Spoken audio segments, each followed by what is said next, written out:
بسم الله الرحمن الرحیم. البحث الثانی. نو په باب د حیض کې درې مباحث یو تیر شو، دغه نه بحث ثانی شروع کیږي. په دې کې مسائل د استحاضه بیانېږي او هي ثلاثه، درې مسائل ورته بیانې. یو تعریف د استحاضه، احکام د استحاضه،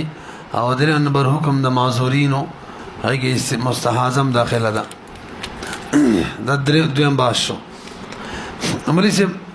استحاضه چاته ویل کی؟ استحاضه کی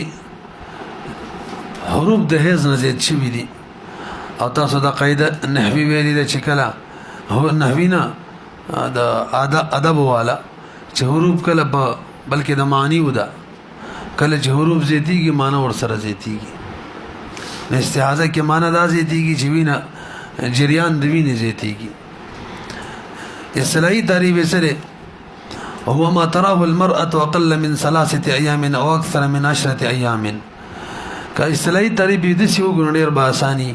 چې دی وخزي وینه راځي نه هیڅ یو نه نفاس نه بس استحاضه ده. د ټولو جزئیات ته شاملېږي، نه هیڅ یو نه نفاس وینه به استحاضه ده. صاحب د قدرت چې کوم صورت ذکر کړی د تعریف نه دی، د یو مثال دا یو جز دی. هو ما تراه المرأة اقل من 3 ايام. درې ورځې مخکې داسې به وایو د یو زنانه وینه راشي 3 ورځې ته ونه رسېږي، دا استحاضه ده. او اکثر من 10 ايام یا لسونه واوړي، لسونه چې کوم زیاتې وینې دا به استحاضه وي. دغه شان دا که تعریف جوړې نه به د ډېر روزي خانو دا تعریف نه دی. موږ ویلي تعریف یې څه دی چې د حیض او د نفاس ولا وینې نه به استحاضه وي. نه دوه وینې دغه شولې دا استحاضه. د حاملې ښځې چې وینه راځي دا هم استحاضه وي. حاملې ښځې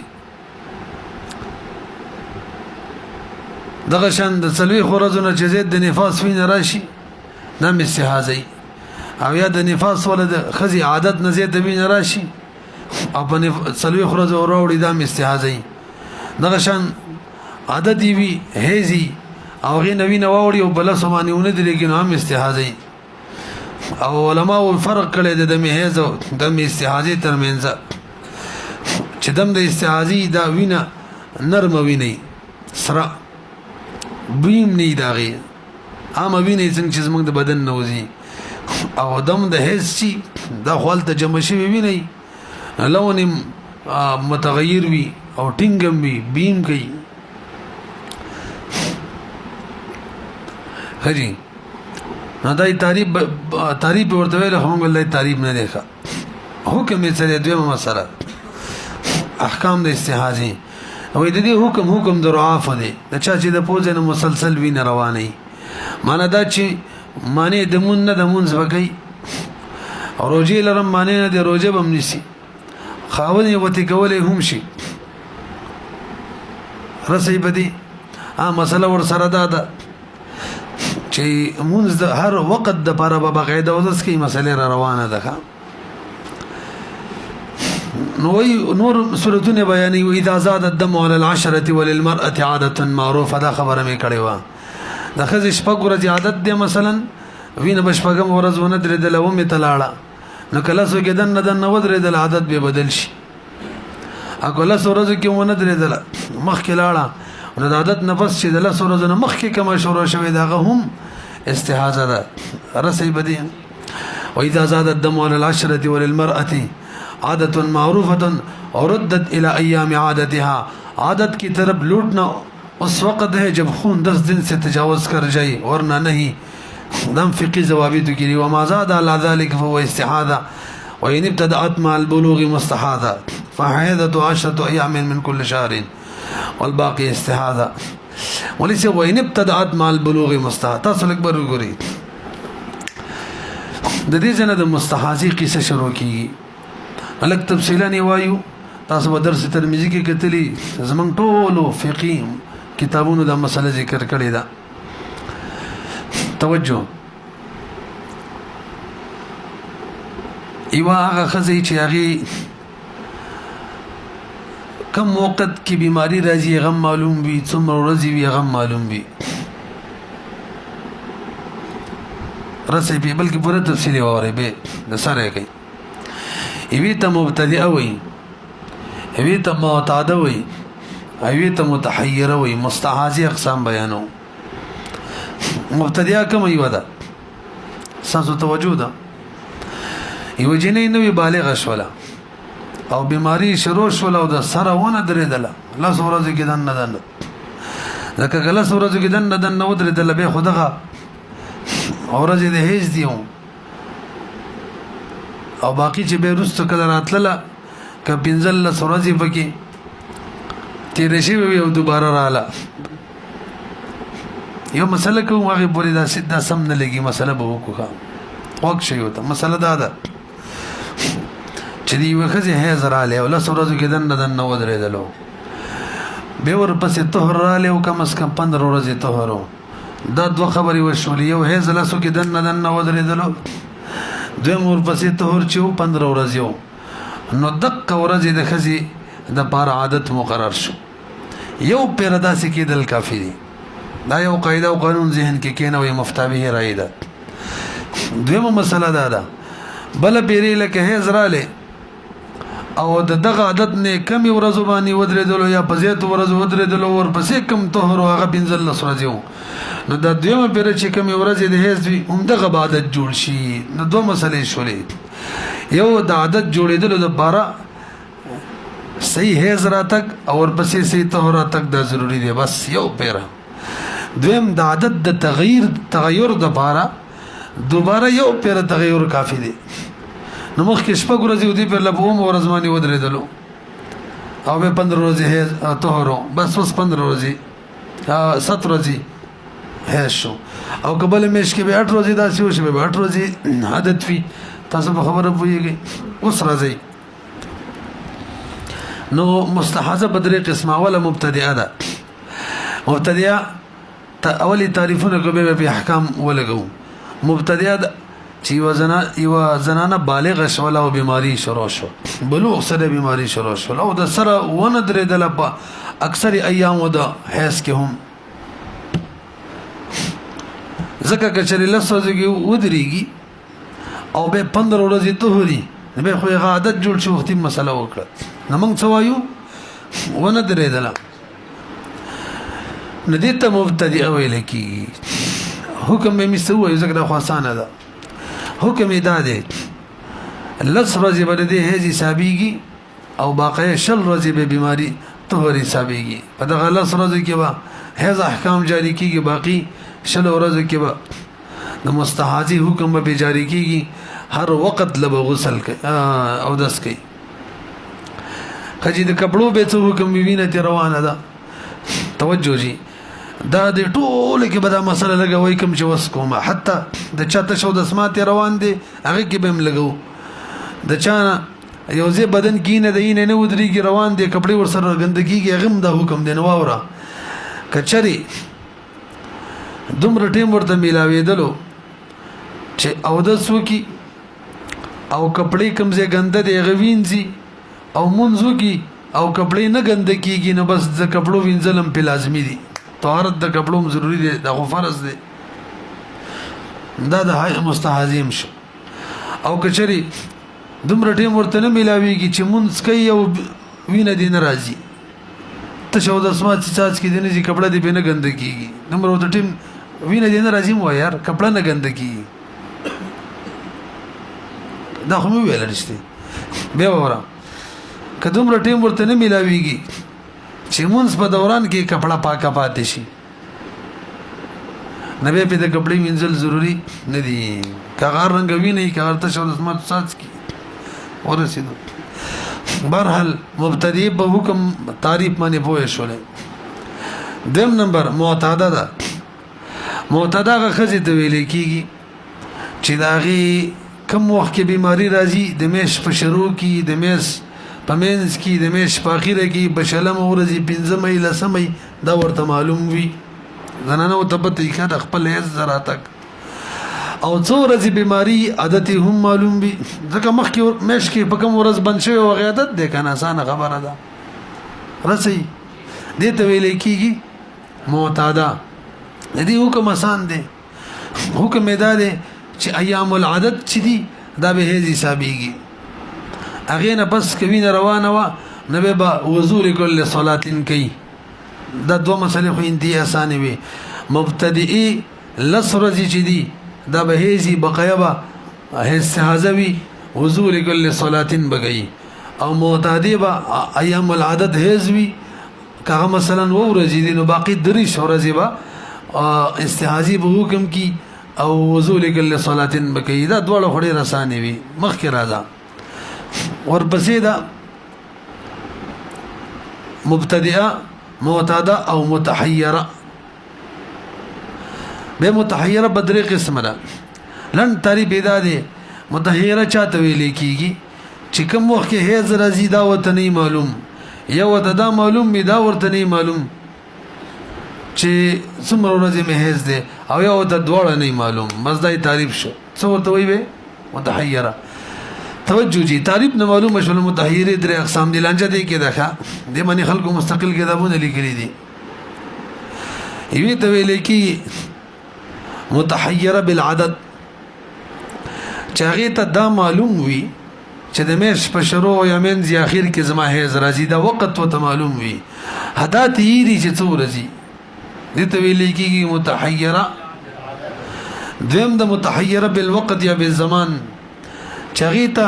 دا نه معلوم چې بیماری می کله نه شروع کیږي، منځ شروع کی منځ کی اخر کی د میش په لسمه ورځي. ها عادت ورته معلومي 15 ورځې می بیماری شپږي وای دا ورته معلومي. څو قسم شو. دریم متحیره بهما، نو ورته دا معلومي چې بیماری می کله نه شروع کیږي، او نو ورته دا معلومي چې څو ورځې مزدا خسر خړلې دا اوس راځي احکام بیان کو. اول نمبر متحیره بالعدد. توجه ده دې حکم دا دی دته وخت معلوم وي چې دومره دغه ټیم کې زما بیماری راځي، څومره ورځې دا وته نه معلوم. نو دې ته به چې 10 ورځې چې دي 10 ورځې دې کې به ته وضو لکل صلاه غسل لکل صلاتین کې، ځکه هر ورځ کې دا احتمال وي. قرآن می ویلو 3 ورځې به هیڅ وي، 3 ورځې به هیڅ حسابيږي، او بقیه ورځې به غسل لکل صلاتین کوي. او دا قاعده ده چې کوم ورځ کې د هیڅ د وتو احتمال وي الته به حکم لګو غسل لکل صلاتین نه رسې پی. ځکه کوم وخت چې هیڅ غسل وکړي کنه نو 3 ورځې علاوه څلورم پنځم شپږم او ما هر ورځ کې دا احتمال شته چې هیڅ وزي دیو جن بکې غسل لكل صلاه. تاسو پوهیږئ برحال 3 ورځې با یقیني هیڅ دین دې کې ممنس فریدي، او 2 ورځې با غسل لكل صلاه کوي، او باقی 6 ورځې با وضو لكل صلاه کوي. دا څوک متحیره. دم نمبر د متحیره بالزمان بالوقت، چاغه ته دا معلوم وي چې بیماری می لاس ورځې ده 15 ده شپږ ده، دا بد ورته نه چې کله نه شروع کیږي. خلاص یې بدی. نو د ابتدایي مهینې نه د ابتدایي میش نه بدادا سې کوي. ابتدایي میش نه څه مراد؟ یره کله نه چې بیماری شروع شوه ده او استمراري اختیار کړي دی هغه یادو. نور خو دې ته ابتدایي بیماری پته نه لګي، خو د متحیره ده پکې خبر باندې پوهیږي کنه ونه رسیدلې. سمویل ابتدایي میش نه څه مراد ده؟ کله چې بیماری شروع شوه ده استمراري نیولې ده اقنا سبق کوي. څومره وخت د عادتو مثلا 15 ورځې عادتو نو دې کې به وضو لكل صلاه کوي، او بقای 25 ورځې کې به غسل لكل صلاه کوي. ونه رسیدلې شپږ ورځې به ونه رسیدلې. شپږ ورځې دا ورته پته و چې شپږ ورځې مې هیڅ ده، خو کله نه مې بیماری شروع کیږي دا ورته پته نه وکنه. متحیره بالزمان یادو کنه.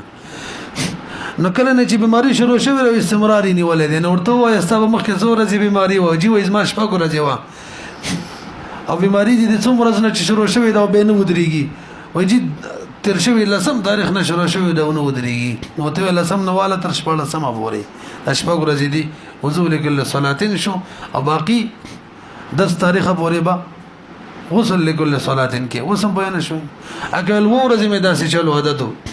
نه کې وضو لكل صلاة باقي در ورځې به غسل لكل صلاة دا څوک شولا متحيره بالزمان درېمه متحيره بالعدد والزمان دواړو پته وته نه لګي چې څومره ورځې بیماری و کنه نه بشرو کېدله دې ته وایا د ابتدایي مهینې نه کله نه چې د بیماری شروع شوی دا و د ودرېدو نوم نه اخلي حق تاریخ خو به ته معلوم وي کنه دا خو خامخا معلوم وي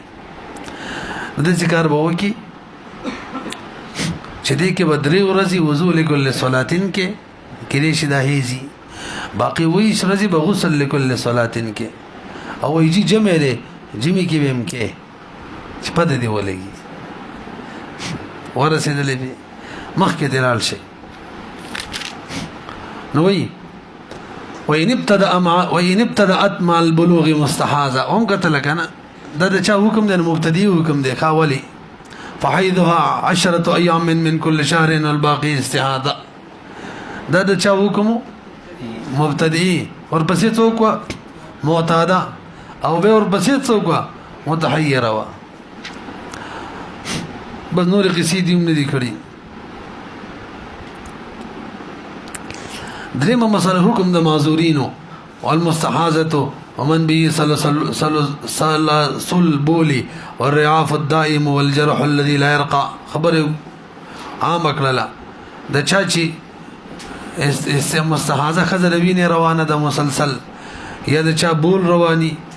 یا د چا یو زین دی رواني یا زخم دی د غینه چې نو وغیره وزي برحل لا او د مسلسل ماتیږي داسې مسله ده د دې له حکم دار دی او اودس کوي هر وخت ته يتوزعون او د يتوزعون مراد طهارت ده کنه کو بني نو تیمم بکي لوقت كل صلاه وکي زمو حنف مسلک ده او امام شافعي رحمه الله وی لكل صلاه هر منتبه بالکي يوم منذ وکړلو منګوي وخت ته به کوي نتیجه دا ده ک وخت کې اودس وکړو بده کې چې زمره فرایض دي ک ادا دي او ک قضا دي او ک نوافل دي او ک سنن دي ټول به کول شي مړه رنده دا هر هغه کار چې کوم سره د اودس به اودس نه کیږي به ټول کول شي امام شافعي رحمه الله وی هر شي ته بل اودس کوي لوقت صلات نه لكل صلاه دي نو قاعده به بنا د ځکه اختلاف وایو موږ ورته وایو چې کوم حدیث کې لكل صلاه راغله دغه هم حمل له لوقت صلاه ولا باندې ان شاء الله به بدا قصه کله وکړو چې مطلق کله په مقید معنی هم لګي دا قصه به وکړو خدلته قاعده محتمل شي دا حمل په محکم باندې وي نو لوقت کې باقاعده محکم دی بیان پکې شوی دی او لكل صلاه ساعتن کې دواړه احتمالات دي صلاه او د وخت ځکه لم مقدم جوړیږي لیدلو کې شمس الاغه سقل الليل او دا قانون دی محتمل چره دا په محکم باندې حمله فحملناه على المحكم دیر پرم دا قصه وکړه مخکې راځي ويصلون بذلك الوضوء في الوقت ما شاء من الفرائض والنوافل فاذا خرج الوقت کله چې وخت وتلو بطل وضوءهم وكان عليهم استئناف الوضوء لصلاه اخرى دا ګوره یاد ساتي دا طرفین مسلک دی چې کله وخت وتلو او دا مفتابه دی القول الراجح کوم دی او تاسو بر خیر سره د مطالعه نه بس یو کتاب مطالعه کوي جامع صغیر ورته ویل کیږي جامع صغیر د امام محمد رحم الله کتاب دی ښا او دا داسې واجبہ سړی دی چې د نوم جذباتي کوي په دې من یو علم شرح کړی دا او داغه شرح نوم دی النافع والکبیر حاشیه د بیل تشتره من سره او هغه چې چا لیکل هغه د نوم ډیر جذباتي کوي اګه حضرت سے وقت مبارک وي چې چېرې مجتهد وي په دنیا کې رستو د امامانو نو به دا سره وي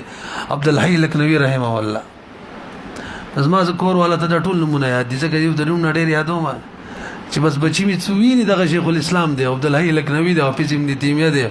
حافظ ابن قیم دی حافظ ابن حجر دا ټول قصې پیژنې نو نه به دې حساب دی خو دا سیادو مال مزه خنه تاسو به دې راسي کنه نو اغم دالی کری نافع الکبیر کی چې مفتابی رای چیرې در صاحبین رای دا 74 نمبر صفحه باندې مخکې راځي به د امام محمد رحم الله امام یوسف رحم الله رای دا یبطل بالدخول والخروج په دواړو معنی ماتيږي چې وخت داخل چې ماتيږي او خارج چې ماتيږي امام ظفر رحم الله وی صرف بدخول معنی الا غیره نو سمره اختلاف یو مکه مثلا سار ټیم داخل شو د سی وکړو نبی د سار نور راوخته سار ټیم وته نو خروج را له خروج الوقت نه د شیخ طرفین بني زودا سمات شو خروج را له امام یوسف رحم الله و مات شو خروج را له خروج باندې ماتای امام ظفر رحم الله و نه دی راغله دخول نه دی راغله لہذا نه دی مات شوی رسیبی او که ماسپخیم وکو ماسپخیم د ټیم داخله دون مخکې او داس وکو و ماسپخیم ټیم داخل شو نو طرفین یو د سینه دی مات خروج نه دی راغله دخول رااله اګه د مخکې ټیم چو د نور د پرې وتلو نور راختلو نه پس تر زواله پورې دا خو هیڅ ټیم هم نو چې مونږ وای خروج رااله ویږي امام ظفر رحم الله وای مات شو څنګه دخول رااله مخکې راځي بطل وضوءهم وكان عليهم استئناف الوضوء لكل لصلاة أخرى دا مسألة وشولا البحث الثالث مسائل د نفاس مونږ درې مسلې به ذکر کوو دوه تیرې شوري هي زو د استحاضه وهي ثلاثه ايضا مسائل د هیڅ پنځوي او د نفاس او د استحاضه دوه درې مسلې دي اول نمبر تعریف د نفاس کوي هو الدم الخارج عقب الولاده هغه وینه د ویل کیږي چې خارج شي وروسته د ولادت نه علامه شامی فرمایي د نفاس په تعریف کې دم یخرج من رحم اقب ولد او اکثره دا قید پکې لګول پکار دي هغه وینه د ویل کیږي چې د رحم نوزي یو ټکی به سره دا ولګي دا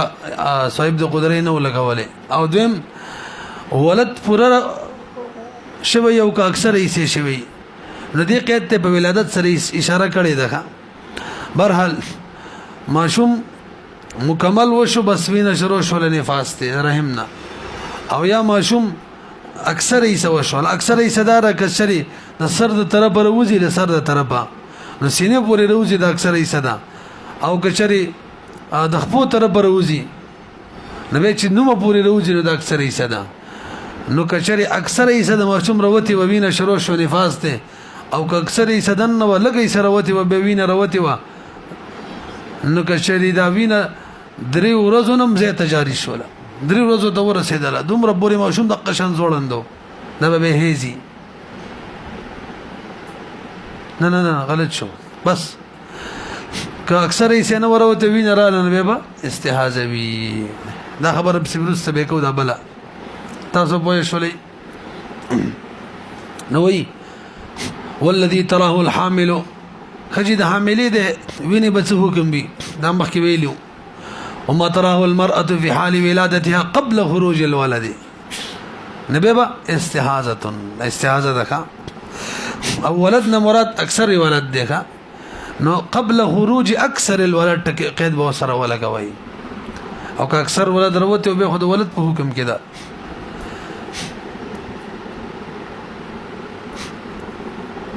فقی ضوابط کی دی اگر دا قسم کلم دا اگر آپریشن کے ذریعے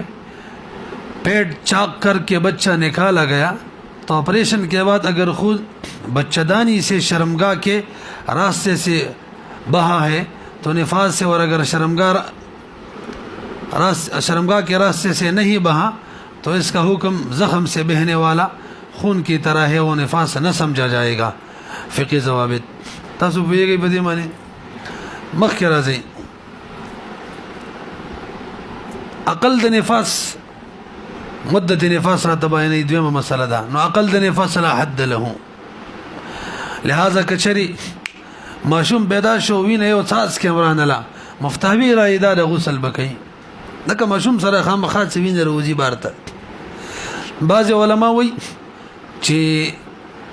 وینه ماشوم سره مرونه وته فرج نمر روانه نشول نو نفاس هم بنشته وینه رانه لنو علت د نفاس وینه راتل رانه لا او د صبر حالات شو ځکه خروج د بدن نو شو ویږي بدی او د به خامخامتی کی ګران کار دی لکه خبر هل فقها سره به احتمالي مسائل بیانې او اکثر 40 یوم دی کچری دی باندې زید شي نو به د استهاجه ولا حکم څنګه چې هیڅ لسو باندې زید ته وضو شوی خو نه والطهر بل مسله بس واوري د طهر متخلل بین الدمین هیڅ کې مسله کړي وکنه دغه شان حکم د طهر متخلل بین النفاس دم النفاس هم دی څه مطلب یو ورځي بیماری را وینه را ل نفاس نه بس او به لس ورځې نه و به را ل دغه لس ورځې هم نفاس کروجی نیولې او ته خبره شي خوري به ونیسا او یو ورځي وینه را ل ودرېدله 38 ورځې ولاړه و په څلو ختمه باندې به را ل دا ټول نفاس دی نو کروجی موجینی ولی نه دي شي او کوم ځنه کړي شي نه دي خدای الله باجر ور کړي خواري کړي ده نوې شامی کی الطهر المتخلل بين الأربعين في النفاس لا يفصل فصل باب کې نه راولو بدا اتصالا وین روانه ده لکه څنګه جهیز کیو سواء كان 15 وی او کا اقل وی او کا اکثر وی عليه الفتوى جلد نمبر 1 صفحه نمبر 344 اتیا دا خبره ختم شوله خجی دا مسله د هیڅ په شان د ورپسې کومه مسله بیانې دی وی خزي نفاس عادت معلوم دی نفاس عادت د بارم یو پر کافی ده ماشوم وشو شل ورځې بیماری را لبه ودرې د لبزري شل ورځې عادت شو نو بل بیرمانی شل ورځې باندې وینه ودرې شل ورځې نه مخکې ولاړه د شل پورې به صبر کوي به چې شل ورځې پورې شي به غسل وکي او به بقیا پاک حسابيږي نو کبه په 40 کې دنه دوباره رااله نبی عادت بدل شو مونږ یو پر تغییر د پاره یو پر کافی ده مثلا 35 باندې ودرېدل بس به 35 ورځې عادت شو بهر حال شل ورځې عادت د خپل مسلې لراشي نو کچري شل ورځې نه بس وینه جاری و بس لو ختمه مروا وختلا نشل ورځې باندې فاس په وخت ټول استهازي د منځره هم ټول راګرځي کني کړي او کشل ورځې کې دنه ودرېدل وخت خبره وکړه به عادت بدل شوی شل ورځې کنه یار 40 ورځې کې دنه عبادت بدل شوی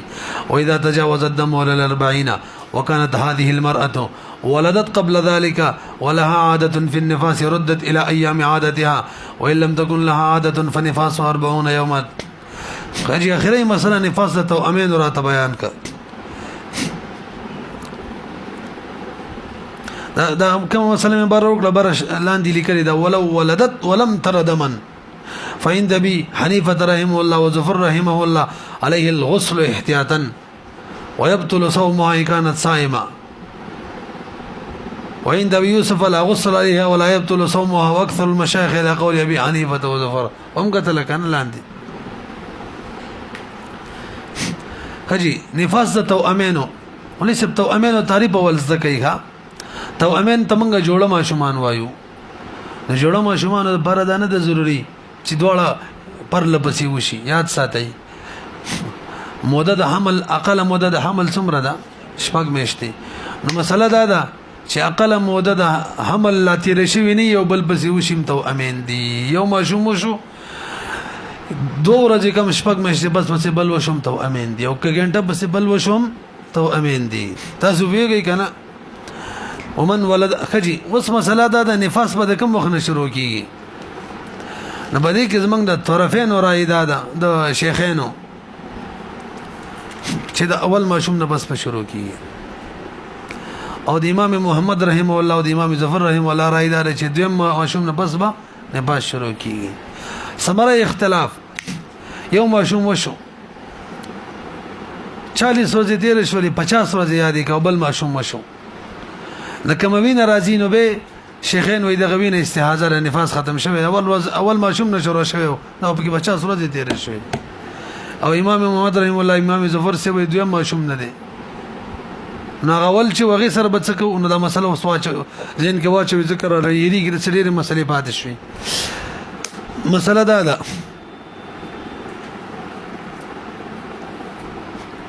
کچري حمل وزي ګول شي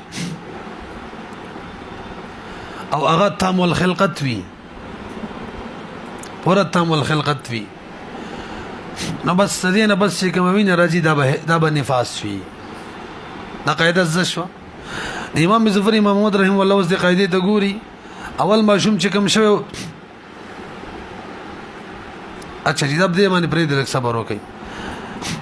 کچره ماشوم وزیږول شي او وینه شروع شي او تام الخلقت فی نبی بچوي نفاس بوي او کچره ماشوم وزیږول شي او تام الخلقت نه تام الخلقت عام طور باندې څلور میاشتو تر چې ورسیږي تام الخلقت وي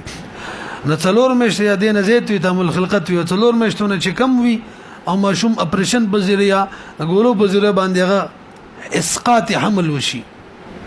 بس پوه شولې نو کچری تام الخلقت نوی او ماشوم وزیږول شي نبی حکم دارې کچری وینه درې ورځې ته ورسېدله یو ور وخت له به د هیڅ حکم لري او کله درې ورځې نه کم و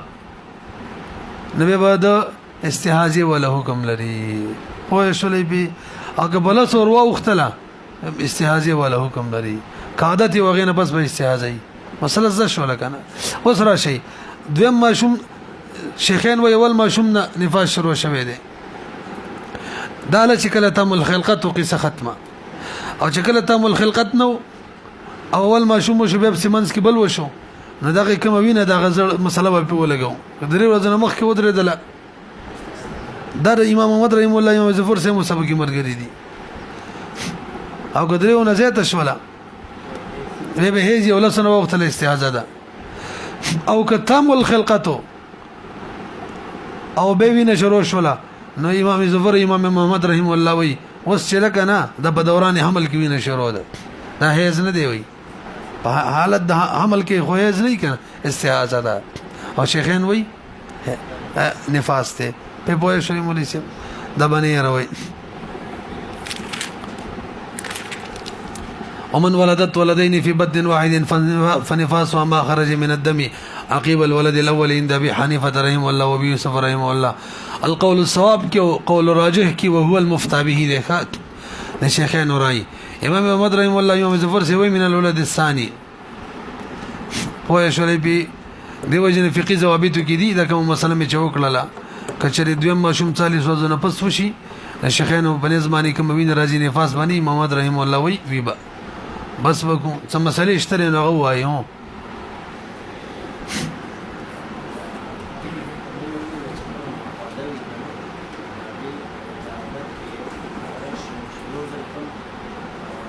بدل شو هم کافی ده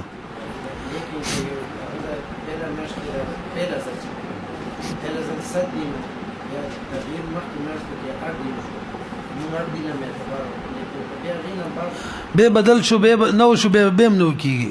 یو به 10 پورې او کو په شاته ما راتللو بس شاته برازو ویږي به دې باندې ها بس ورپسې دا کوم بیماری چې رااله دې لپاره اسانه قاعده ده بیماری د زنانه رااله دین مخکې مشکې په څو ولاړه و بس قاعدت ده خبره ختمه ویږي کنه ها کنه ونه رسېدي به استحاضه حسابيږي تور چې ده 15 ورځې اقل مدار کدي کې دنه بیماری بیراله نه به د تور نه حسابيږي به استحاضي حکم بي مطلب دار لس ورځې بیماری د سی وای شپږ ورځې بیماری رااله هغه هیڅ ده بند شو څول ورځې بند وا پنځل لسم ورځ لا نه وش د سی وای دیار لس ورځې بند و چې خبره خواځي شي په څول لسم به بیماری رااله دا هیڅ نه ده استحاضه ده د دوه هیزانو په منځ کې دا ضروري د 15 ورځې تور شي کني تیر شي او بیماری راشي به هیڅ نه استحاضه وای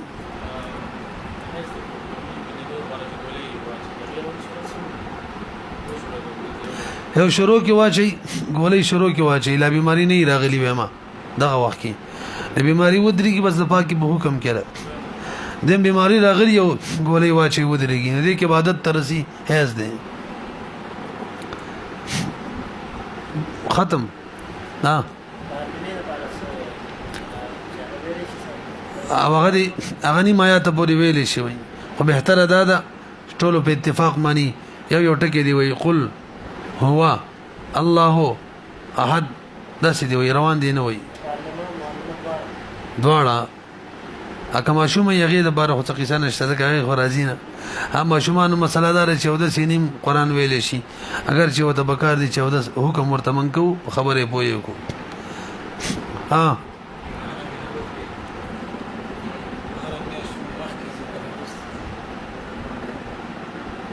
سم مطلب لس ورځې کې دن ودرېږي دا هم ویلو کنه بس هغه به هيزي یو بیر بنځم ودرېدل بل بیر شپږم شپږ ورځې بل بیر وم او ورځې هيز بل بیر اتم اته ورځې بل بیر واپس څلور ورځې هيز بدليږي به ټول عمر دغه شانی بس کم ورځې بیماری کم میش کې بیماری اتل غینه مخ کې میش ما قاعده ویلا په کم ورځ باندې بیماری ولاړه د قیادت ده کباغه ودرېدل خده کني بدل شو بس عادت هم بدل شو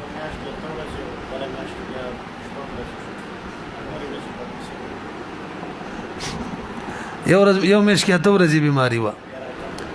او بل میش کې شپږ ودرېدل او بالکل ودرېدل دلته ورله حکم دادې چې 2 ورځې به ته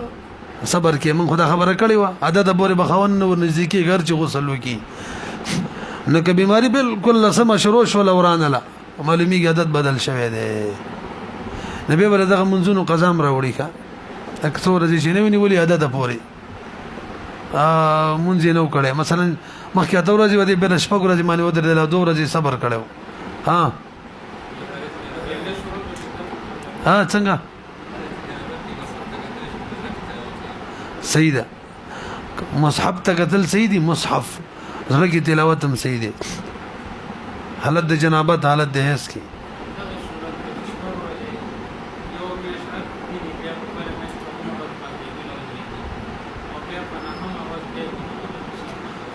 نه هم ورځ به راشي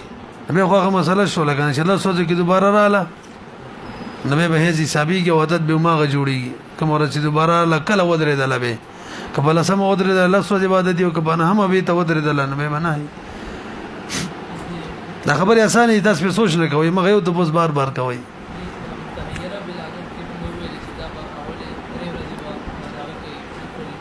هیڅ هم نه کوي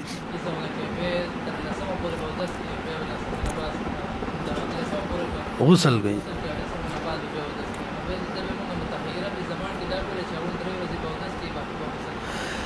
متطهره بلادت چې دا کنه متطهره چې غي عادت نه اول کوم یو تا یاد کړه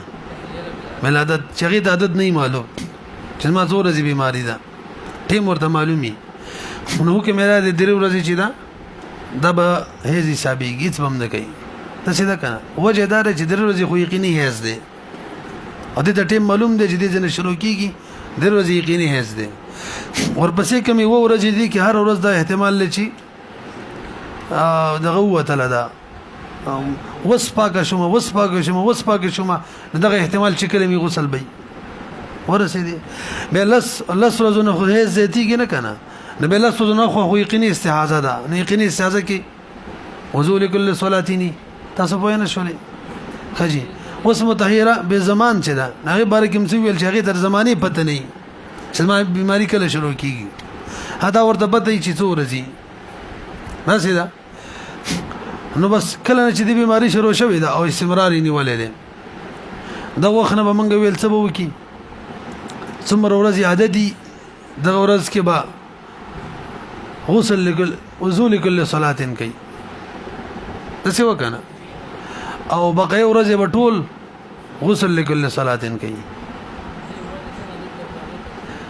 د ته عادت معلوم دی خو ټیم د بیماری وتند ولون چې بیماری ده کنه ده ټیم مته نه معلوم څه بدلېږي دا بیماری ورځې دي کنه دي نو دا وته عادت ته معلومه دومره ورځې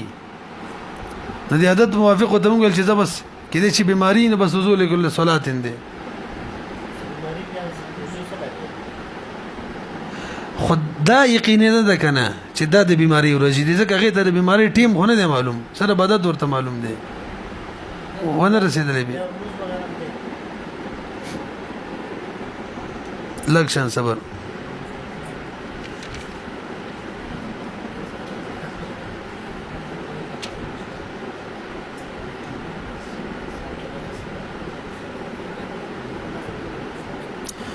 سیدا